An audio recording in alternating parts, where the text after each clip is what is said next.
সত্যি মানুষ যে এত হিংসুটে হয় কেন ভগবান জানে। সত্যি বলছি, মানে আমার যত ভিডিও আমি আপলোড করি ফেসবুকে আর ফটোতে, মানে অনেক অনেক ভিউ কিন্তু পাই, ঠিক আছে, অনেক views, 30K views, 40K views ফটোতে আসে, কিন্তু সেখানে লাইক পড়ছে কতটা, 400টা, 300টা। মানে 40K ভিউসে 400-500টা লাইক আসছে, তাহলে মানুষ কতটা হিংসুটে ভাবো খালি। মানে এই সোশ্যাল মিডিয়াতে আমি থেকে বুঝতে পেরেছি, মানুষ জাস্ট দেখে, দেখে কিন্তু রিয়্যাক্ট করে না। মানে হাতে এত কষ্ট হয় লাইক কমেন্ট করতে, কমেন্ট আমি জাস্ট বাদই দিলাম, ঠিক আছে, কিন্তু একটা লাইক করতে এত কষ্ট কেন ভগবান জানে।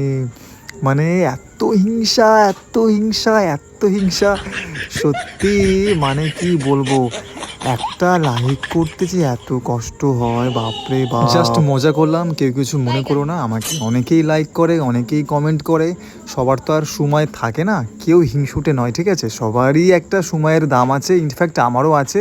আমি কি সবাইকে লাইক কমেন্ট করি? আমিও তো সেম কাজ করি, সবাইকে লাইকও করি না, সবাইকে কমেন্টও করি না। আমার যাকে পছন্দ, যার ভালো লাগে তাকে লাইক কমেন্ট শেয়ার করি। শেয়ার তো করি না, এটা সত্যি কথা বলছি, কিন্তু কমেন্ট লাইক তো অবশ্যই করি, ঠিক আছে, সবাইকে তো করা হয় না। যেটা ফিড পোস্টে আর কি আসে দেখি, লাইক করে দিই, বাট কমেন্ট সবাইকে করা হয় না। তো just jokes a part, don't mind.